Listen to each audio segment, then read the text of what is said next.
Shikuesar News ju përshëndes. Jemi bashkë me mua Ester për të njohur me parashikimin e motit për sot dhe nesër në vendin tonë dhe kontinentin evropian. Skandinavia dhe pjesa e Europës lindore përjetojnë rreshje të dëndura të bore, ndërsa pjesa e Europës qendrore dhe Alpet priten me shira intensive dhe stuj të forta ere, ndërkohë ka dishulli iberik, Ballkani dhe pjesa e Gjeut mbeten në ndikimin e masave ajrore të qëndrueshme. Jemi tani me kushtet e motit për sa i përket vendit tonë. Sipas Meteoalp, Shqipëria mbetet në kushte të qëndrueshme atmosferike.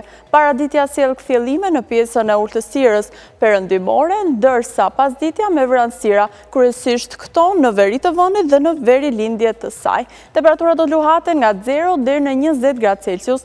Era frynele deri mesatare nga veri lindja me 30 km/h, duke krijuar kështu dallgëzimin në brigjet detare një ball. Do të jemi tani me kushtet e motit për sa i përket rajonit e Europës për ditën e nesërme. Pjesa më e madhe e Europës do të jetë nën kushte të qëndrueshme atmosferike, me kthjellime në ishujt britanik, dishullin Apenin dhe pjesa e Ballkanit. Ndërkohë, pjesa e Europës lindore varion me rreshje të dëndura dëbore. Jemi tani me kushtet e motit për sa i përket vendit tonë për ditën e nesërme. Sipas Meteoalp, vendi pritet me mot të kthjellët, pas mesditës priten vranësira të lehta fillimisht në veri të vendit dhe më pas ato do të shtrihen edhe në veri lindje dhe juglindje të territorit shqiptar, por pa rreshje. Temperaturat do të luhaten nga 2 deri në 19 gradë Celsius, era frynë mesatare deri në 40 km/h nga veri perëndimi, duke krijuar kështu dallgëzimin në brigjet detare 3 ball. Shohim tani temperaturat minimale dhe maksimale sipas Meteoalp për vendin dhe rajonin.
Ky ishte parashikimi i motit për sot dhe nesër në vend të Europës. Ju falenderoj për vëmendjen tuaj, bashkë mirupafshim.